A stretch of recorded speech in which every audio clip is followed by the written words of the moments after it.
A shadowy envelope arrives at midnight, sealed with a black finch emblem, whispering secrets that could unravel a sleepy village. Welcome to the story of Miss Marple and the mysterious letters of the Black Finch. Grab a cup of tea, take a seat, and enjoy this tale full of intrigue. If you're hooked, subscribe to our channel. Your support means a lot to us. And hey, where are you watching from? Drop it in the comments below. Chapter 1. The arrival of the first letter in. The quaint village of St. Mary Mead, where gossip flows like the morning mist.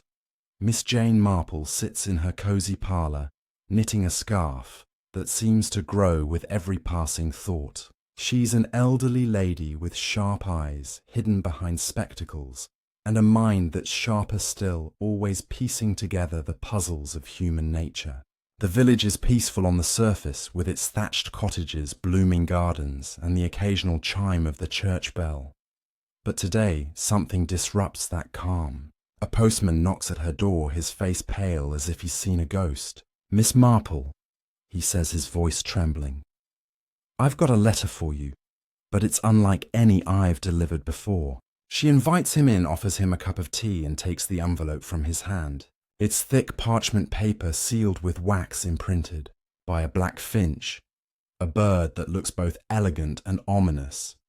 Its wings spread as if ready to take flight into the unknown. Miss Marple examines the letter, carefully noting the lack of a return address and the postmark from London, a city she rarely visits these days. She opens it with a letter opener, her fingers steady, despite the curiosity bubbling inside. Inside is a single sheet written in elegant cursive that reads, "Beware the black finch, for it carries warnings of betrayal and death. Secrets long buried will rise, and the innocent will pay the price." Signed simply, "The Black Finch."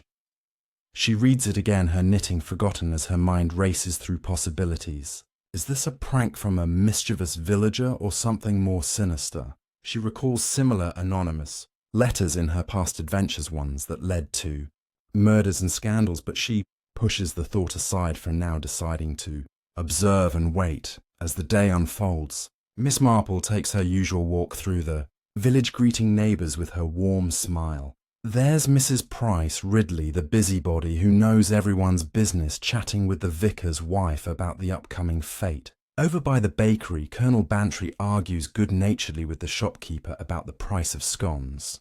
But Miss Marple notices subtle changes. A tension in the air, whispers that stop when she approaches. She wonders if others have received similar letters. Stopping at the post office, she casually inquires with the postmaster, Mr. Polk, about unusual mail. He hesitates, then admits, "Yes, Miss Marple, a few odd envelopes came in, all sealed the same way. Delivered to the vicar, the doctor, and even young Lucy Iles-Barrow, who's visiting from the city." Miss Marple's interest peaks. Lucy is a sharp young woman she'd met on a previous case, perhaps an ally in this mystery. Back home, Miss Marple sips her afternoon tea, pondering the letter's meaning. The black finch could be a symbol perhaps from heraldry or folklore. She recalls finches as messengers in old tales, sometimes omens of ill fortune. Betrayal and death, the words echo in her mind. She decides to visit the vicar, Reverend Clement, a kind man with a scholarly bent. At the vicarage, she finds him in his study, looking worried, a similar letter on his desk.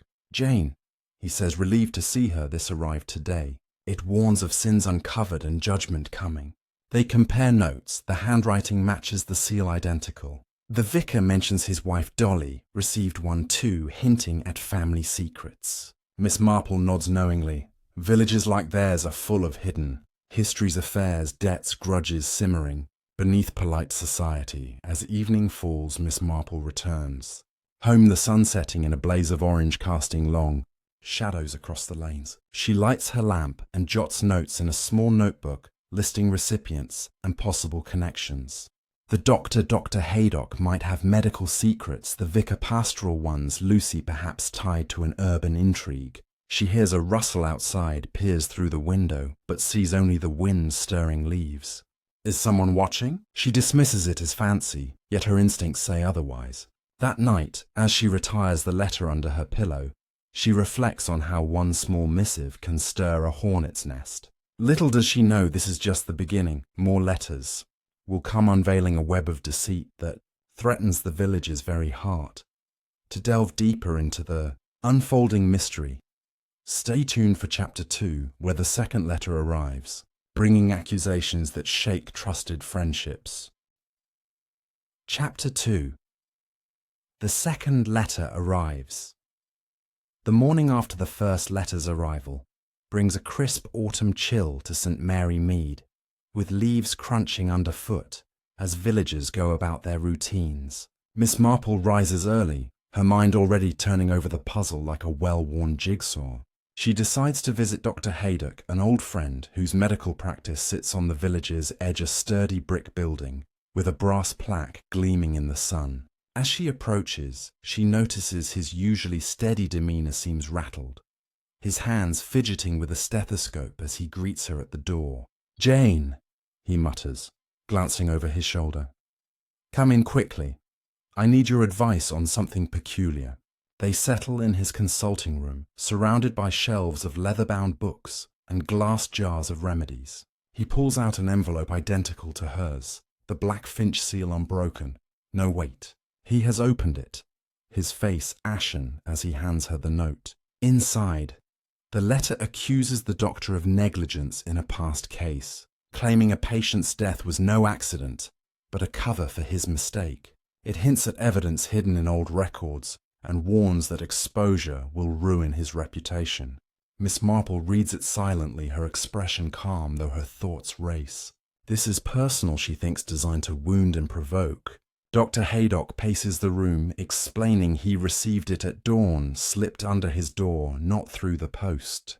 Who could know about that incident? He asks, his voice low. It was years ago, a tragic error, but not malice. She probes gently, asking if he suspects anyone, a disgruntled family member, perhaps, or a rival practitioner from nearby towns. He shakes his head, but mentions odd behavior from his assistant, a young man named Tom who seemed nervous lately, avoiding eye contact. Leaving the doctor's, Miss Marple heads to the vicarage again, where Dolly Clement, the vicar's wife, bustles in the kitchen, flour on her apron from baking scones for the church sale. Dolly welcomes her with a hug, but her eyes dart anxiously. "Oh, Jane," she whispers, "another letter came, this one to me directly. It speaks of a youthful indiscretion, an affair long forgotten that could shatter our family." Miss Marple listens as Dolly pours tea, her hands shaking slightly. The note demands silence, or else revelations will spread like wildfire through the parish. They discuss who might harbour such grudges, perhaps someone from Dolly's past, before she married the vicar. Miss Marple notes the pattern. Each letter targets vulnerabilities, stirring fear and division among close-knit folk. By midday, word spreads subtly through the village, whispers in the grocer's shop and at the tea room where ladies gather for gossip. Miss Marple overhears Mrs. Price Ridley complaining loudly about a similar missive, accusing her of spreading false rumours that harmed a neighbour's business years back. The accusation stings, she declares, but her bluster hides real worry. Miss Marple joins the conversation, casually suggesting they compare the letters. Reluctantly, Mrs. Price Ridley shows hers the handwriting, elegant and identical, the black Finch seal mocking in its precision. "This isn't random, miss," Marple muses aloud. "Someone knows our secrets, intimately, a local perhaps with access to old tales." As afternoon deepens, Miss Marple encounters young Lucy Isles Barrow in the village. Square, a capable woman in her 30s with a no-nonsense air from her city detective work. Lucy waves her over, excitement in her eyes. "Miss Marple, I've got one too," she says, tucking a strand of hair behind her ear. "Mine warns of meddling in affairs not my own, hinting at a case I handled recently involving stolen jewels. But I'm only visiting, how could they know?" They sit on a bench, under an oak tree, leaves falling gently as Lucy describes finding the letter in her aunt's mailbox, addressed to her specifically. Miss Marple shares what she's learned so far, the web widening to include more recipients, each accusation chipping at trust's foundation. The pair decides to investigate quietly, starting with the post office, where Mr. Pork, the postmaster, sweats under their questions. He admits more letters arrived that morning, distributed to Colonel Bantry and his wife, among others. But these came via a courier, not regular mail. He adds a shadowy figure who vanished quickly. Miss Marple presses for a description, tall, thin, cloaked in dark clothes, he recalls, but no clear face. Lucy suggests checking for fingerprints, but Miss Marple smiles, knowing such modern methods might not fit this rural setting. Yet she files the idea away. Evening approaches with a gathering at the Bantrys' manor, a grand house on the hill's outskirts where the Colonel hosts an impromptu meeting for those affected.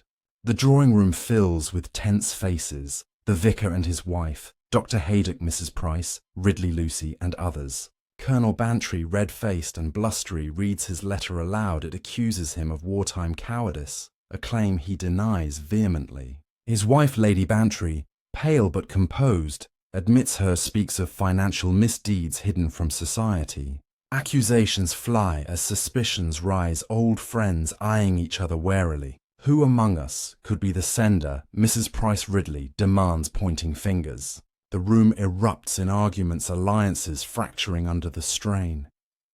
Miss Marple observes from a corner chair, her knitting needles clicking steadily as she absorbs every glance, every heated word. She notices Tom, the doctor's assistant, lurking in the shadows, his eyes shifting. Perhaps he knows more. Lucy whispers to her about a possible motive, revenge for a collective slight against an outsider. As the meeting dissolves in discord, Miss Marple rises, suggesting calm and unity. United, we might uncover the truth, she says softly. But divided, we play into the sender's hands. Murmurs of agreement follow, though trust hangs by a thread. Night falls heavy on the village lanterns, flickering in windows, as Miss Marple walks home the path lit by moonlight. She hears footsteps behind her, turns to see a figure melt into the bushes, heart pounding for a moment. At her cottage, she bolts the door, reviews her notes connections emerging like threads in a tapestry. The black finch she recalls from a book on symbols represents vigilance and omen. Perhaps the sender sees themselves as a watcher exposing sins. Sleep eludes her as she ponders the next move, knowing more. Letters will come escalating the threat. To uncover the growing web of deceit, stay tuned for Chapter 3, where a third letter reveals a deadly secret leading to the first confrontation. Chapter 3. The third letter and the midnight confrontation. Dawn breaks cold and grey over St. Mary Mead, with a low fog curling around chimneys and hedges. Miss Marple stands at her gate watching the milkman clatter past his bottles, rattling like bones. She has slept little, her notebook open beside the bed, pages filled with names circled and linked by arrows. A sharp rap at the door startles her. It is Tom, the doctor's assistant, his cap twisted in nervous fingers. "Miss Marple," he blurts. "Dr. Haydock asks you to come at once. Another letter arrived, and this one mentions blood." She grabs her shawl and follows him through the mist, the village still hushed, except for the distant bark of a dog. At the surgery, Dr. Haydock waits in the back room, where he keeps old files in dusty cabinets. The new envelope lies on the desk, the black Finch seal cracked open. He hands it to her without a word. The message is shorter, colder. A life was taken in this very room years ago. The guilty walk free, but not for long. Tonight the Finch sings at the old mill. Come alone or the next death is yours. Miss Marple feels the chill of intent. This is no longer warning, it is summons. Dr. Haydock recalls the night a patient died under his care during a botched operation, but swears it was fate, not foul play. Still, the letter names the mill, an abandoned stone building on the riverbank, where teenagers dare each other after dark. Word travels fast. By 10 o'clock, Lucy Isler's Barrow strides into the surgery coat, flapping like a banner. "I got the same invitation," she says, holding up her copy. "Mine says the jewels I recovered belong to a murdered woman, and the killer still profits. We are being herded." Miss Marple nods, deciding they will not scatter like frightened sheep. She sends Tom to fetch Colonel Bantry and the vicar, while Lucy checks the mill in daylight for signs of recent use. Miss Marple herself visits the library, a small room above the church hall, where yellowed newspapers sleep in boxes. She finds a clipping from 20 years back. Local man dies after surgery questions raised. The patient's name was Harold Finch, brother to a woman who left the village soon after.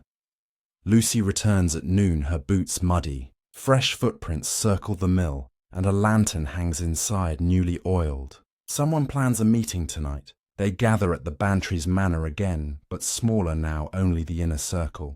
Colonel Bantry cleans his old service revolver, muttering about traps. The vicar prays softly. Dolly wrings her hands. Mrs. Price Ridley stays home claiming illness but sends a note. My letter today said I drove a girl to despair and the river. Miss Marple reads it aloud, the accusations growing darker, each targeting a buried shame. Twilight paints the sky violet as the group moves toward the mill under a thin moon. Miss Marple insists they approach in pairs, staying to the tree line. Lucy and Tom take the east path, Colonel Bantry and the vicar the west. Miss Marple walks the riverbank alone, her steps silent on wet grass. The mill looms ahead, its wheel long still water trickling beneath like a heartbeat. A light flickers in the upper window, then vanishes. She signals with a low whistle, the others converge. Inside, the air smells of damp stone and oil. Stairs creak under their weight, leading to the grinding floor where grain dust still clings to rafters. A figure stands in the center, cloaked in black, a hood hiding the face. On the floor lies a fresh envelope sealed in red wax this time, a Finch in blood. The figure speaks, voice muffled and distorted. You buried your sins, but I dig graves. One by one you will confess, or one by one you will fall. Colonel Bantry raises the revolver, demanding the hood come off. The figure laughs, steps back toward a side door. Lucy lunges, but trips over a hidden rope. A sack of old flour crashes down in a choking cloud. Gunshot cracks the colonel's bullet, splintering wood. When the dust settles, the figure is gone. Only the envelope remains. Miss Marple kneels, opens it with steady fingers. Inside, a single feather, black and glossy, and a note. The first death comes at the fate tomorrow. Choose who pays. They search the mill, find a hidden cache of blank parchment wax seals and a typewriter matching the cursive font. Footprints lead to the river, then vanish into mud. Back at the manor, voices rise in panic. The vicar wants to cancel the village fete set for the morrow. Colonel Bantry refuses surrender. Lucy studies the feather under a lamp, noticing a tiny notch cut in the shaft, deliberate like a code. Miss Marple pockets it, her mind turning to Harold Finch's sister, the woman who vanished after her brother's death. Midnight finds Miss Marple alone in her parlour, the feather beside a cup of cold tea. She recalls the sister's name, Eliza Finch, a quiet seamstress who moved to London, swearing never to return. A thought strikes, could Eliza be the Black Finch returned under cover of night? The fate will draw every soul in St. Mary Mead, a perfect stage for the next act. Sleep finally claims her, but dreams are restless, filled with wings beating against windows and red wax dripping like blood. To witness the fate where danger wears a smile. Stay tuned for Chapter 4, when the first death strikes under festive bunting. Chapter 4. The fate and the first death sunlight spills golden over the village green as St. Mary Mead awakens to the day of the annual fete. White tents rise like mushrooms after rain-striped awnings flapping in a gentle breeze.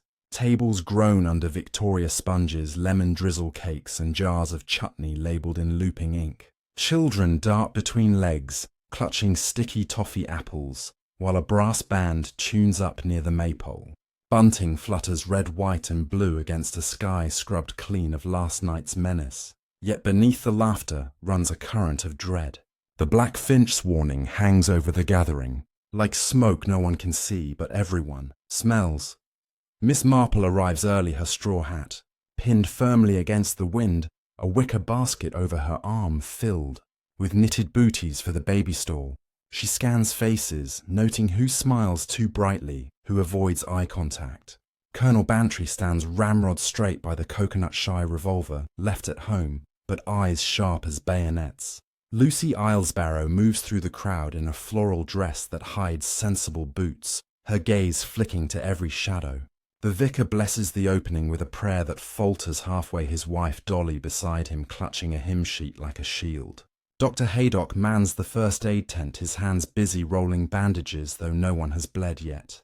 Stalls open with a cheer. Mrs. Price Ridley presides over the tombola, her voice booming over the chatter as she spins the drum. Tickets sell fast pennies, clinking into a tin for the church roof fund.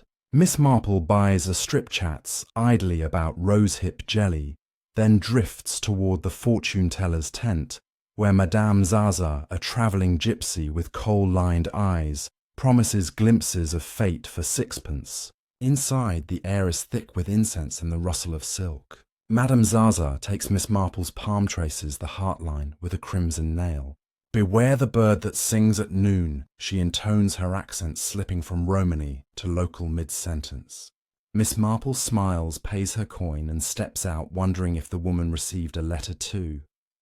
By 11, the green throngs with villagers and day trippers from neighbouring towns. A queue forms at the Skittles alley, where Tom, the doctor's assistant, resets pins, his sleeves rolled high, revealing a fresh scratch along his forearm. Miss Marple pauses, asks how he slept. Poorly, he mutters, eyes on the ground, dreams of mills and falling flour. She notices his shoes caked in dried mud, the same reddish clay found by the river. Filing it away, she moves on to the cake stall where Dolly Clement arranges prizes. Dolly's hands tremble as she pins a blue ribbon on a perfect walnut cake. "Jane," she whispers, "did you see anyone strange near the river last night?" Miss Marple shakes her head, but her eyes linger on a figure at the edge of the crowd, tall, thin, wrapped in a dark shawl despite the warmth. The band strikes up a lively waltz, couples twirl on a patch of packed earth. Children weave through skirts with hoops and sticks. Laughter rises, then fractures into a gasp.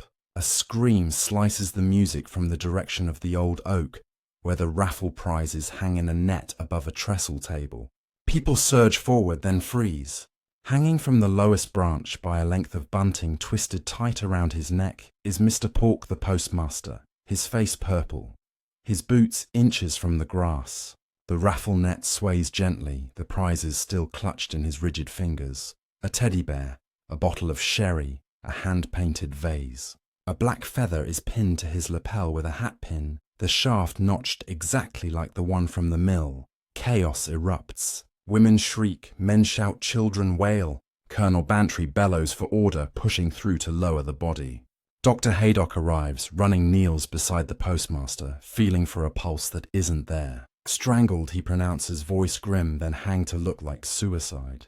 Lucy appears at Miss Marple's elbow, her face pale but steady. "Look," she says, pointing to the ground beneath the oak. A circle of wax seals melted into the grass, each stamped with the black Finch. Someone planned this show. The vicar leads a hasty prayer as constables from the county town cycle in helmets glinting. They cordon the oak with string-question witnesses, but memories blur in shock. Miss Marple stands apart watching reactions. Mrs. Price Ridley swoons into the arms of the W.I. ladies. Dolly Clement weeps silently. Tom stares at the body as if seeing a ghost. Colonel Bantry organises men to search the perimeter hedges and ditches. Lucy slips away to the post office, left unmanned, its door ajar. Miss Marple follows the lane slick with dew passing cottages, where curtains twitch. Inside the post office, drawers hang open letters scattered like confetti. On the counter lies an open ledger, the last entry in Mr. Pork's neat hand. Parcel for E. Finch collected 9 a.m. Miss Marple photographs the page in her mind. Lucy finds a back room where a small printing press gathers dust ink still wet on the roller. They exchange a look. Eliza Finch has been in the village under their noses. Footprints lead from the press to a side window, then vanish into the alley. Outside, a bicycle leans against the wall, tires caked with the same red clay. Back at the green, the fete staggers on, though music has stopped. Stalls close early cakes boxed unsold. Villagers cluster in knots speaking in hushed tones. Miss Marple gathers the inner circle beneath the oak, now bare of its terrible fruit. Mr. Pork delivered the letters, she says quietly, which made him a threat. Someone silenced him to protect the game. Colonel Bantry growls about vigilante justice. The vicar pleads for police trust. Lucy reveals the press and the parcel entry. Dr. Haydock recalls Eliza Finch as a patient years ago, treated for grief after her brother's death, then vanished. Miss Marple pieces it together. Eliza returns plants letters, sows panic stages, a murder to prove the warning's real. But why the fate? To flush us out, Lucy answers, or to punish us all at once? Dusk settles purple and gold. Lanterns are lit though no one feels festive. The constables take statements, promise action by morning. Miss Marple walks home past the silent stalls, bunting drooping like wilted flowers. At her gate, she finds another envelope wedged beneath the geranium pot, the wax seal, red this time. Inside a single line, one death for one secret, who's next? A second feather accompanies it the notch deeper, as if carved in haste. She locks the door, sets the kettle, though tea will not calm her tonight. In her notebook she adds Eliza's name, circles it twice, then draws lines to every victim, every letter, every feather. The web tightens, but the spider remains unseen. Moonlight silvers the garden as Miss Marple sits by the window, feather in hand. She recalls Eliza's face from old parish photographs, a thin girl with burning eyes. Somewhere in the village or beyond, Eliza watches, waits, plans the next move. The fate is over, but the festival of fear has just begun. To follow the hunt for Eliza Finch, stay tuned for Chapter 5, when a hidden diary surfaces and the past bleeds into the present. Chapter 5. The diary in the attic rain lashes the windows of Miss Marple's cottage before first light, a steady drumming that matches the pulse in her temples. She has not slept, the red-sealed envelope propped against the teapot like a dare. The new feather lies beside her notebook, its notch now a deliberate V. She dresses in woolen waterproofs, pockets the evidence and steps into the downpour. The village green is a lake of churned mud bunting sagging like drowned flags. Constables trudge door to door but find no trace of Eliza. Finch, Miss Marple heads for the vicarage where the attic stores parish records older than the church itself. Reverend Clement meets her at the door, his hair wild from a sleepless night. "Dolly is upstairs," he says, voice hoarse, praying or weeping, I cannot tell. He leads Miss Marple through narrow corridors to a pull-down ladder. The attic smells of mouse and mildew trunks, stacked like sarcophagi. Dust motes dance in the beam of his torch. She points to a small leather case marked Finch in faded gold. The vicar hesitates, then hauls it down. Inside, wrapped in oilskin, is a diary bound in black cloth, its pages swollen with damp. On the flyleaf in girlish script, property of Eliza Finch, 1932. The year Harold died. They carry it to the study, lay it on the desk beneath a green-shaded lamp. Miss Marple turns pages with care ink, blurred but legible. Eliza writes of love for a married man, promises whispered in the churchyard, gifts of ribbon and stolen hours. The man is unnamed, at first only M, then a sketch, a signet ring, with a crest, a lion rampant. Miss Marple recognizes it Colonel Bantry's family seal. Entries grow frantic. Harold discovers the affair, confronts the lover, demands he leave his sister alone. A quarrel in the surgery late at night, Harold storming out into rain. The final page, dated the day before the operation. If anything happens to Harold, I will make them all pay.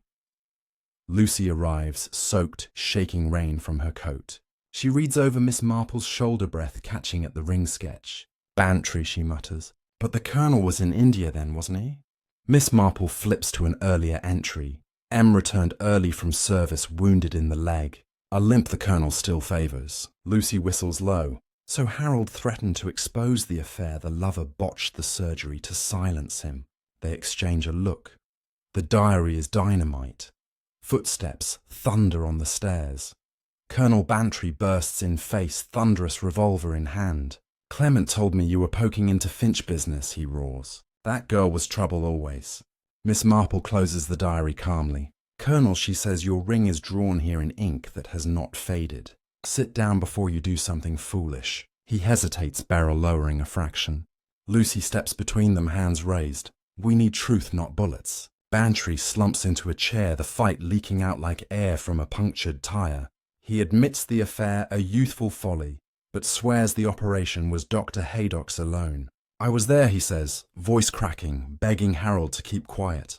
He collapsed, I carried him to the table. Haydock panicked, gave too much ether. The vicar pales. You never told me. Bantry shrugs. War hero image and all that. Eliza vanished, I thought it buried. Miss Marple asks about the signet ring. Lost years ago, he says, in the river fishing. Or planted, she thinks, recalling the wax seals. Lucy photographs pages with a small camera, then tucks the diary into her satchel. We confront Haydock next, she says. But first we secure this. They lock the diary in the church safe. The vicar turning the key with trembling fingers. Outside, the rain eases to a drizzle. Miss Marple and Lucy walk to the surgery, past sodden gardens and shuttered windows. Dr. Haydock is with a patient, a child with croup. They wait in the parlour, staring at the cabinet where Harold died. When the mother leaves, Haydock enters, drying his hands. His eyes flick to the bulge in Lucy's satchel. You found it, he says flatly. Miss Marple nods. Eliza believes you murdered her brother. Haydock laughs bitter. I was young, frightened Bantry, pressuring me to save face. The dose was wrong, but not deliberate. Eliza sent letters, then accusing me I ignored them. Until the mill. He opens a drawer, removes a bundle of earlier letters tied with twine. These came months ago, he says, each demanding confession or exposure. I burned, most kept these. The handwriting matches the black Finch notes, but the postmarks are local. Miss Marple spreads them on the desk. One mentions a child Eliza bore in secret, given up for adoption in London. The father M. The child would be 30 now. Lucy gasps. A motive deeper than revenge legacy. Tom bursts in, coat dripping. Someone broke into the post office again, he pants. Parcel counter torn apart. They race back through puddles. The ledger is gone, the press-smashed ink splashed like blood. But on the floor lies a fresh envelope addressed to Miss Marple in red wax. She opens it with a paper knife. A lock of dark hair tied with blue ribbon and a note.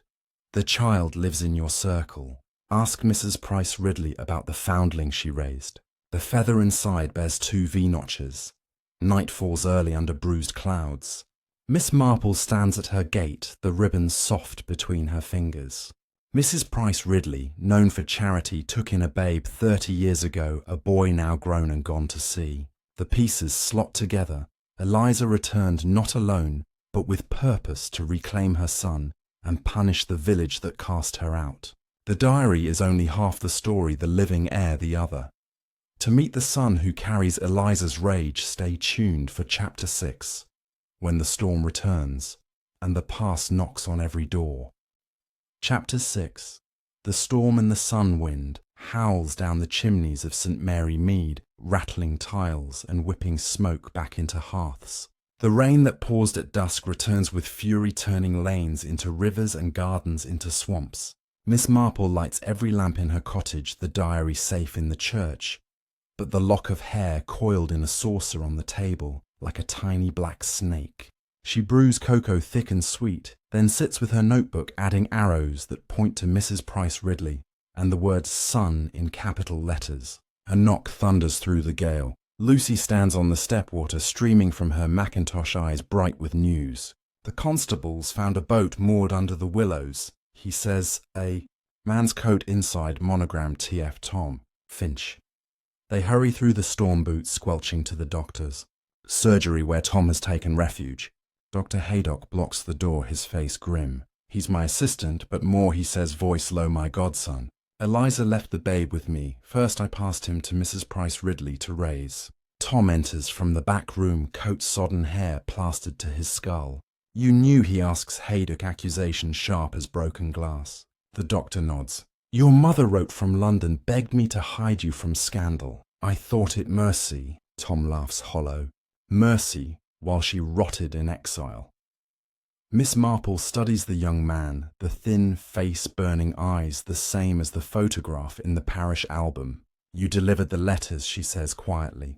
Tom meets her gaze. At first, yes. Mother returned 6 months ago, rented the old mill cottage under the name Ellis. She paid me to post the envelopes, watch who flinched. I thought it harmless scare. Then Mr. Polk recognized me, asked questions. That night at the mill, she pushed me aside, said she would handle it. I ran. Lucy steps forward. You hanged him? No. Tom cries, voice cracking. I found him already dead. She staged it to terrify you all. Lightning forks the sky, followed by a boom that shakes the windows. Power fails, plunging the surgery into candlelight. Shadows leap across shelves of bottles. Dr. Haydock lights a storm lantern, its beam cutting the gloom. Eliza is coming tonight, he says, pulling a folded paper from his pocket.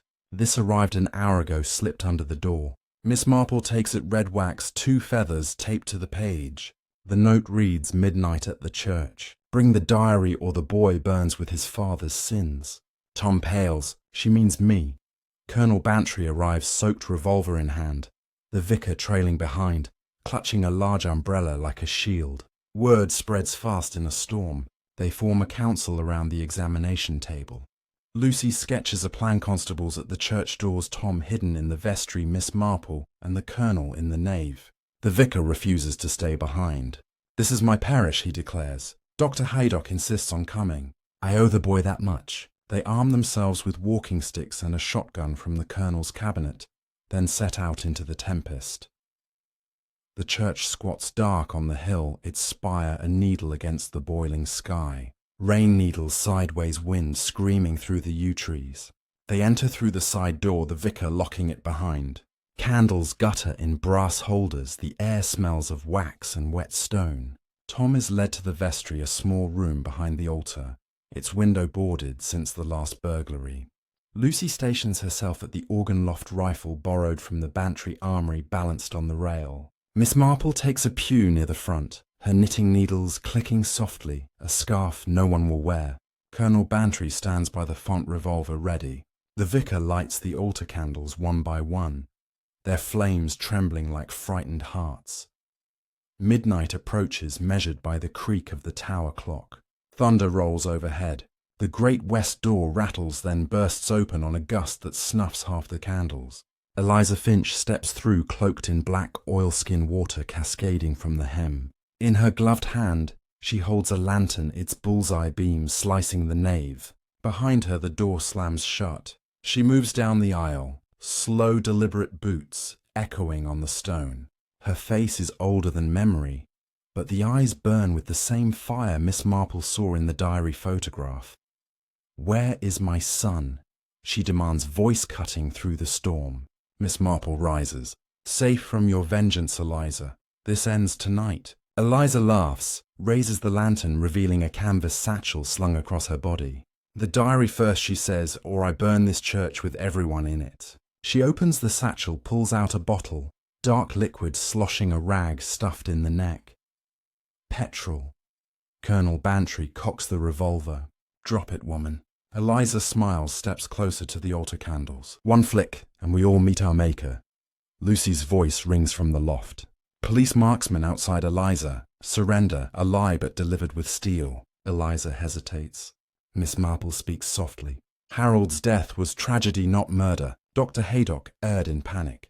Colonel Bantry begged silence to save face. You were wronged, but these people are not your brother's killers. Eliza's hand trembles on the bottle. My son, she whispers, raised to hate me by the woman who stole him. Mrs. Price Ridley enters from the side aisle, soaked but defiant, flanked by 2 constables. I gave the boy love, she says, voice steady. You gave him nightmares. Tom steps from the vestry, tears mingling with rain on his cheeks. Mother, he says, the word cracking. Eliza turns the lantern light, catching the anguish in her face. Tommy, she breathes. The bottle slips from her fingers, rolls across the stone. Colonel Bantry kicks it into a corner. Constables move in, but Miss Marple raises a hand. Let them speak. Mother and son stand inches apart, 30 lost years between them. Eliza reaches, touches his cheek. I never stopped searching. Tom pulls away. You used me as bait. I watched Mr. Polk die because of your hate. Thunder crashes the storm at its peak. Eliza sinks to her knees, satchel falling open, more bottles, more rags.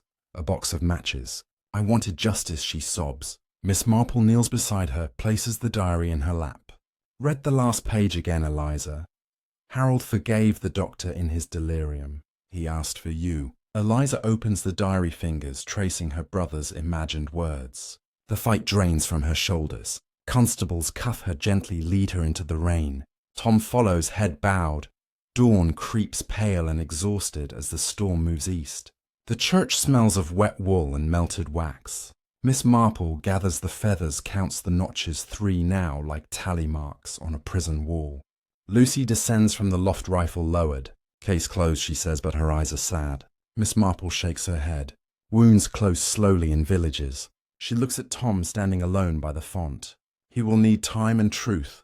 Outside, the green steams in weak sunlight. Villagers emerge, blinking at the wreckage, bunting in tatters, stools collapsed. Mrs. Price Ridley offers Tom a handkerchief. He takes it wordless.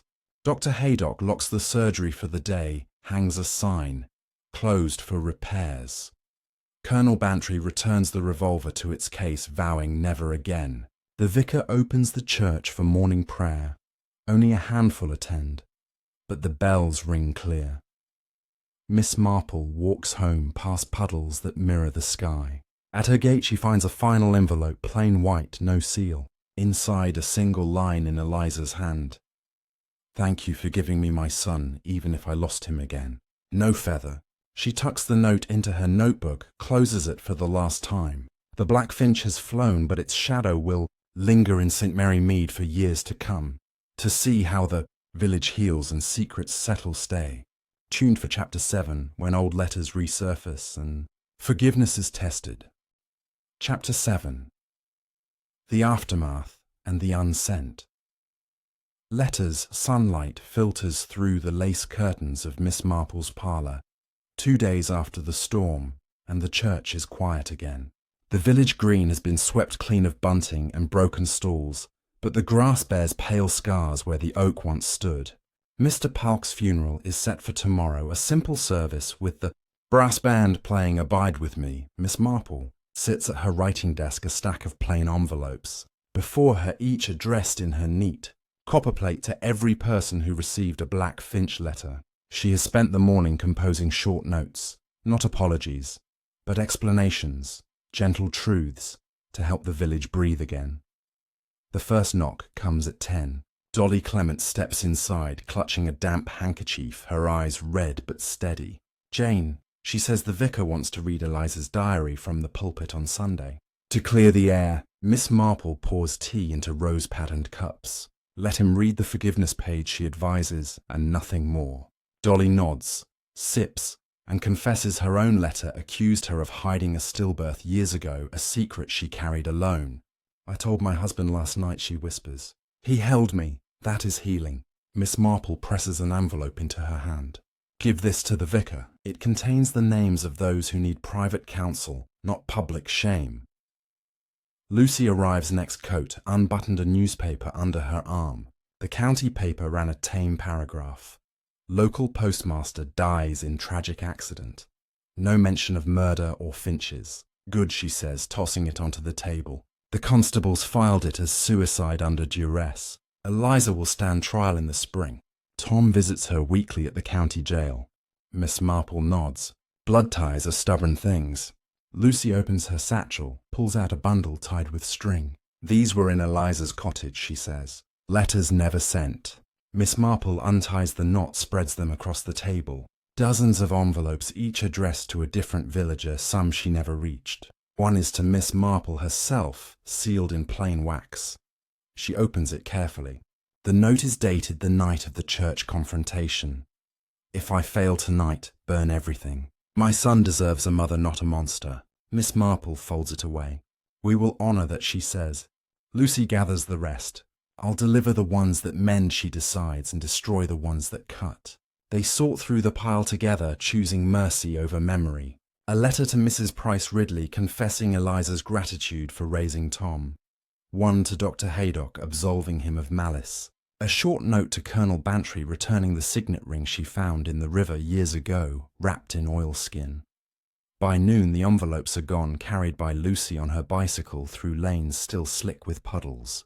Miss Marple walks to the churchyard where workmen lower the old oak stump into a pit. The vicar stands nearby, collar turned up against the wind. He takes her envelope, reads it, and smiles for the first time in days. "I will speak of Grace," he says. She nods and moves on to the post office, now run by Mr. Polk's nephew, a shy boy from the next village. A new sign hangs above the door. "St. Mary Mead Post Office," under new management. Inside, the counters gleam with fresh polish, and the ledger is replaced by a clean one. The boy blushes when she buys stamps. No more black finches, he promises. Afternoon brings Colonel Bantry to her gate hat in hand. He returns the revolver cleaned and oiled. "Never needed it," he grumbles, "but thank you for stopping me." Miss Marple invites him in, serves seed cake, and listens as he speaks of India the limp, the lies he told to keep his medal. "I wrote to the regiment," he says, "told them the truth. They sent a letter back. Honour satisfied." He leaves lighter, the cake tin empty.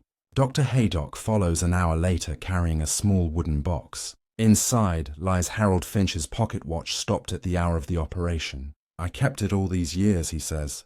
"Tom should have it." Miss Marple wraps it in tissue, adds a note. "Time heals what hands cannot." Dusk paints the cottages rose and gold. Tom Knox softly stands on the step with a parcel wrapped in brown paper. "Mother asked me to give you this," he says. Inside is Eliza's black diary, the final pages filled with new entries written in jail. She describes the first time Tom visited, the way he called her mum without hesitation.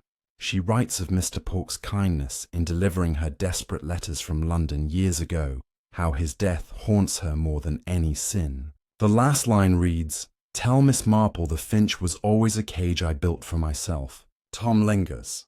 "Mrs. Price Ridley invited me to Sunday lunch," he says shyly. I said yes. Miss Marple smiles. "Beginnings are quiet things."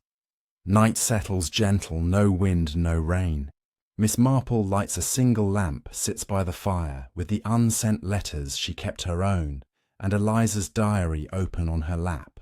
She adds a final entry in her notebook.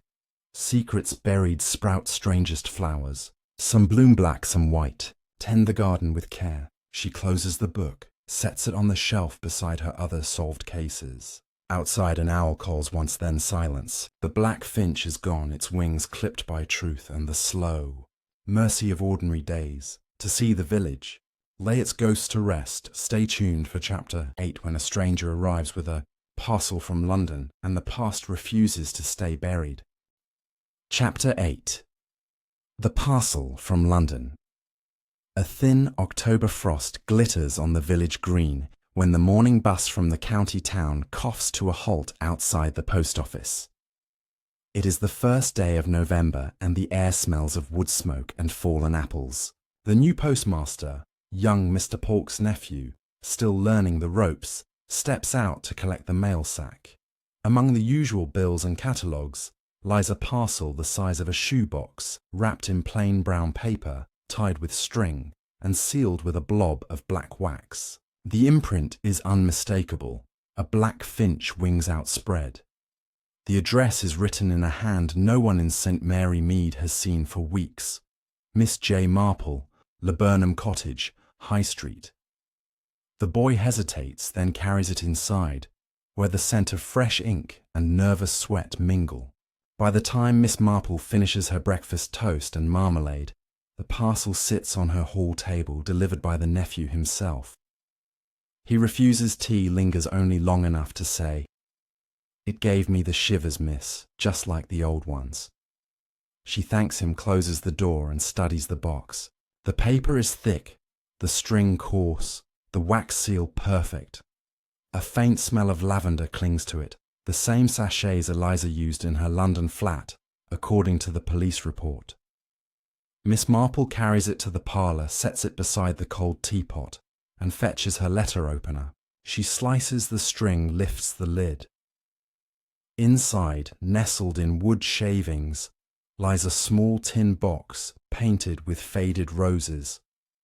A single sheet of cream notepaper rests on top, folded once. The note is in Eliza's hand, but the ink is fresh, the date 3 days ago, from Holloway Prison. "My dear Miss Marple, if this reaches you, I am either free or forgiven. The tin holds what I could not burn. Give it to Tom with my love, or destroy it with my blessing. The choice is yours. EF. Miss Marple opens the tin. Inside are 3 objects: a child's christening bracelet of tiny silver bells, a lock of dark baby hair tied with faded blue ribbon, and a bundle of letters, 27 in all, each addressed to Tom Finch but never posted. The earliest is dated 1933, the year Eliza fled to London heavy with child. The ink has browned, the paper crackled, but the words remain sharp. She writes of sleepless nights in a lodging house, the cry of gulls over the Thames, the ache of an empty cradle. Later letters speak of boarding schools paid for with sewing money, of watching from afar as Tom grew tall and serious. The final letter, dated a month before the Black Finch letters began, ends with a single line: "I am coming home to claim what is mine." Miss Marple closes the tin, sets it on the mantel, and considers. Destroying it would be easy, a match, a grate, a secret kept. But secrets, she has learned, are like bulbs forced underground. They twist until they break the surface. She wraps the tin in a clean tea towel, tucks it under her arm, and sets out for the surgery. The village is quiet. Women hanging, washing men splitting logs for winter. No one mentions the Finch anymore, but eyes follow her all the same. Dr. Haydock is in the garden pruning roses, their petals brown at the edges. He straightens when he sees her wipe secateurs on a rag. "Trouble?" he asks. She hands him the tin. From Eliza, he reads the note aloud, voice softening at the christening bracelet. He remembers the day Mrs. Price Ridley brought the infant to be weighed, cheeks pink, lungs strong. "I told her he was perfect," he says. Miss Marple nods. Tom must decide what to keep. They walk together to the assistant's lodgings, a small room above the bakery smelling of yeast and coal. Tom opens the door in shirt sleeves, flour on his cheek from helping the baker below. His eyes flick to the tin, then to Miss Marple's face. "Mother," he whispers. She steps inside the room, cramped but tidy, a single photograph on the wall. Tom in school cap, grinning gap-toothed. Dr. Haydock places the tin on the table. "Read when you are ready," he says, and leaves them. Miss Marple stays. Tom lifts the lid, fingers trembling over the bracelet. The bells tinkle faintly like distant rain. He opens the first letter, reads aloud in a voice that cracks on every third word. When he reaches the line about watching him play cricket from behind the pavilion, hedge tears fall onto the page, blurring the ink. Miss Marple hands him a handkerchief. "She waited 30 years to be your mother," she says. "Take the time you need to be her son." Afternoon fades to pewter. Tom walks with the tin to Mrs. Price Ridley's cottage, a low building with rambling roses now bare. She opens the door apron dusted with flower eyes, wary until she sees the tin. "Come in, lad," she says, voice gruff. They sit at her kitchen table, drink tea strong enough to stand a spoon. Tom spreads the letters between them. She reads without comment, only the occasional sniff. When she reaches the description of Eliza standing outside the cottage on Tom's 10th birthday, pressing her hand to the window pane, Mrs. Price Ridley covers her mouth. "I never saw her," she whispers. "I would have let her in." Tom touches her wrist. "You gave me a home. That is enough." Evening finds Miss Marple at the churchyard, where Mr. Polk's grave is freshly turfed, a small wooden cross bearing his name. The vicar is there, arranging chrysanthemums golden against the dark earth. He tells her, the inquest returned a verdict of unlawful killing Eliza to stand trial in spring. The village has clubbed together for a headstone. Miss Marple lays a sprig of rosemary from her garden. "For remembrance," she says. The vicar nods. "And for peace." Back home she lights the fire, brews a solitary pot of tea. On the table lies one last item from the parcel, a photograph she had not noticed before. Eliza Young, and smiling, stands beside a pram in a London park. On the back in pencil, Tommy 6 months. Miss Marple props it on the mantel beside her mother's clock. The hands move steadily, the bells in the tin silent now. Outside, frost thickens. On the panes and the village sleeps under a thin blanket of white. The black finch has delivered its final message, not of vengeance, but of love too long delayed. To witness the trial that will bind or break them, stay tuned for Chapter 9, when winter settles and justice wears a human face. Chapter 9. The trial in winter snow falls soft and steady on the morning the train leaves St. Mary Mead for the county assizes. The platform is a huddle of black coats and muffled voices, the 8:17 to London belching steam that freezes in the air. Miss Marple stands near the guard's van, her fur-lined boots planted firm, a small suitcase at her side, containing Eliza's tin, the diary, and a thermos of tea.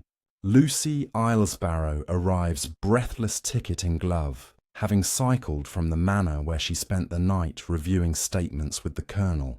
Tom Boards last his face pale above a new wool scarf knitted by Mrs. Price Ridley. He carries the christening bracelet in his pocket, the bells wrapped in cotton wool to keep them quiet. The journey takes 3 hours through white fields and skeletal woods. In the dining car, they share a table with Dr. Haydock, who has been summoned as a witness. He stirs sugar into his tea 3 times, though he takes it plain. None of them speak of the trial, only of the frost patterns on the window and the likelihood of a hard winter. At Paddington, they take a taxi through streets already decked with holly and coloured lights. The Old Bailey rises grey and severe, its dome dulled by snow. Inside, the air smells of polish and wet wool. They are shown to the public gallery wooden benches, hard as pennants. The courtroom is smaller than Miss Marple expected, the dock a plain box where Eliza stands in a navy coat too thin for the season. Her hair is pinned severely, her eyes fixed on the judge as the charge is read. Murder of Reginald Polk by strangulation. She pleads not guilty in a voice clear but stripped of the fire that once drove her. The prosecutor, a thin man with a voice like a saw, opens with the mill, the flour sack, the staged hanging. He produces the black feathers, the typewriter, the petrol bottles. The jury, 12 Londoners with city faces, lean forward, hungry for sensation. Colonel Bantry gives evidence first. He speaks of the night at the mill, the cloaked figure, the gunshot. Under cross-examination, he admits the affair with Eliza 30 years past the quarrel with Harold, the pressure on Dr. Haydock. The court gasps, but the colonel stands straighter as if shedding an old skin. Dr. Haydock follows, describes the operation, the ether, the panic. He does not flinch when the prosecutor calls it manslaughter at best. Mrs. Price Ridley takes the stand, clutching her handbag like a hymnal. She tells of the babe left on her doorstep, a note pinned to the blanket.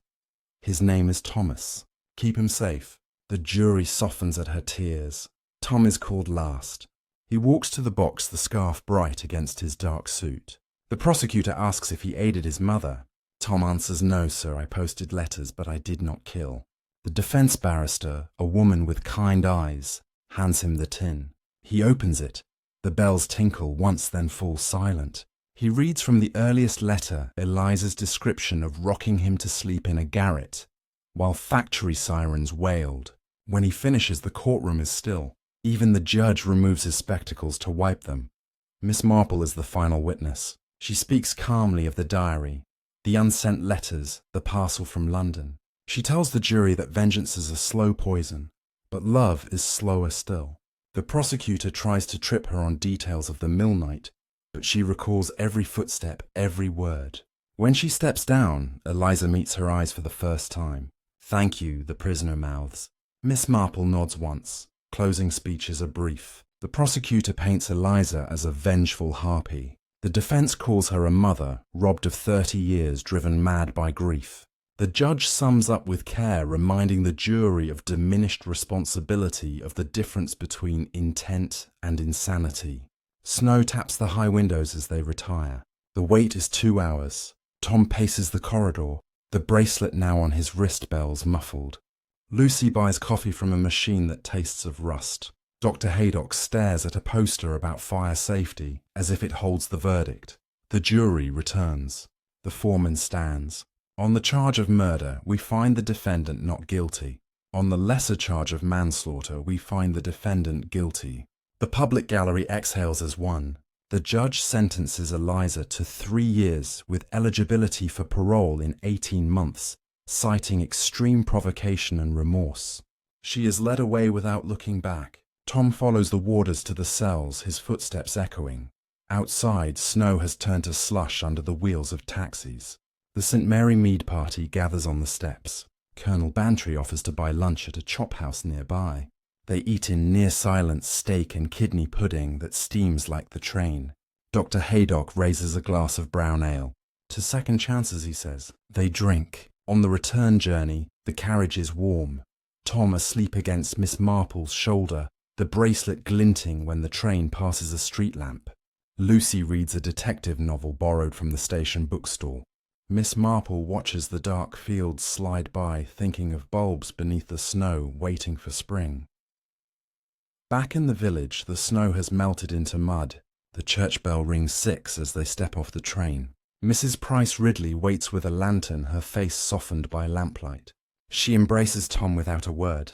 The others disperse into the night footsteps crunching on gravel.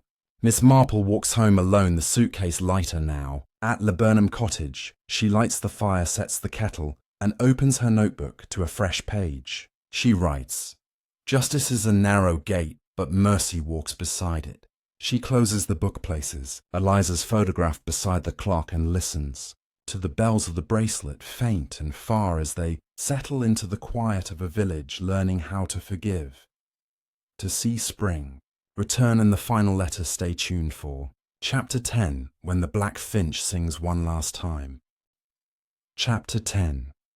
The last song of the Black Finch Spring arrives in St. Mary Mead on the wings of a warm south wind that carries the scent of lilac and turned earth.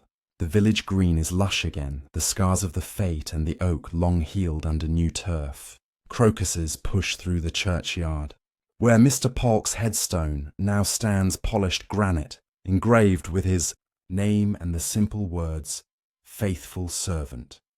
On the first day of May, 18 months to the day since the trial, a small crowd gathers at the railway station. Miss Marple stands at the front, her best straw hat pinned with a sprig of lily of the valley. Lucy is beside her, in a linen dress, the Colonel in blazer and flannels, Dr. Haydock, with a new leather bag, Mrs. Price Ridley clutching a bouquet of cottage roses. Tom waits nearest the edge of the platform, the christening bracelet bright on his wrist, its bells free to ring. The train from London sighs in at 11 sharp.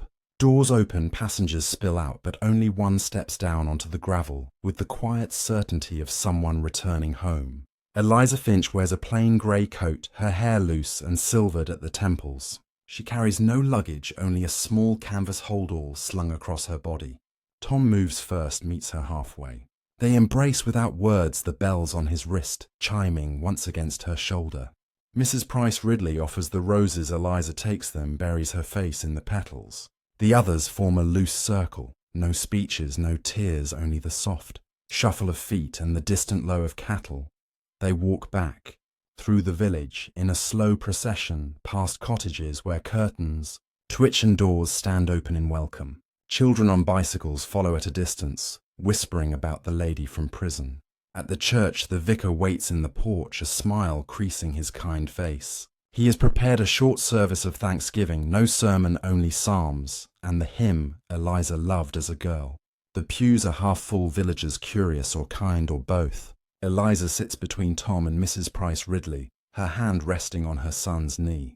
When the final note fades, the vicar pronounces a blessing, then invites everyone to the parish hall for tea and seed cake. In the hall, trestle tables groan under plates of sandwiches and Victoria sponges. Miss Marple pours tea from a vast brown pot, her movements precise. Eliza finds her near the urn. "You kept the tin," she says quietly.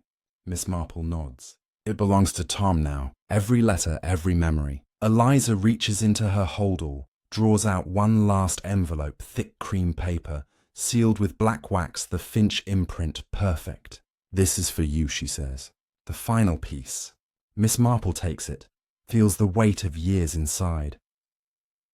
Later, when the hall empties and the sun slants gold through the windows, Miss Marple returns to Laburnum Cottage. She lights the fire, though the day is mild, sets the kettle, and opens the envelope at her writing desk. Inside are 3 sheets folded together. The first is a letter in Eliza's hand, dated the night before her release. "My dear Miss Marple, you once told the jury that love is slower than vengeance. You were right. These pages are my confession and my absolution. Read them when you are alone, then burn them if you choose. The Black Finch has sung its last. With gratitude, Eliza Finch." The second sheet is a list in columnar handwriting, every Black Finch letter ever written, who received it, what secret it exposed, when and where it was posted.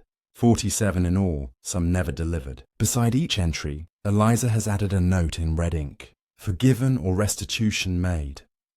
The final entry is Mr. Pauk, "Unforgivable. I took a life and gave mine in payment." The third sheet is the surprise, a single photograph yellowed at the edges. It shows the surgery waiting room in 1932.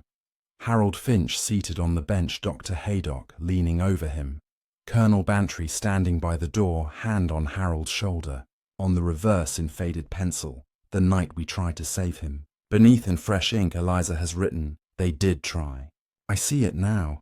Miss Marple reads every line twice, then carries the pages to the hearth. She strikes a match, watches the flames curl the paper black, then gold. The list, the photograph, the confession, all rise as smoke through the chimney into the spring sky. She keeps only the envelope, the wax seal intact, a relic like the feathers she buried in the garden last autumn. Evening deepens. Tom and Eliza walk the lane to Mrs. Price Ridley's cottage, where a room has been prepared above the scullery papered in pale green. Lucy cycles past Waves and calls that the manor has a vacancy for a gardener. Eliza smiles, says she will think on it. Dr. Haydock closes the surgery early, hangs a new brass plate. Haydock and Finch Associates. The Colonel polishes his medals one last time, then locks them in a drawer. The vicar adds a line to the parish register under baptisms.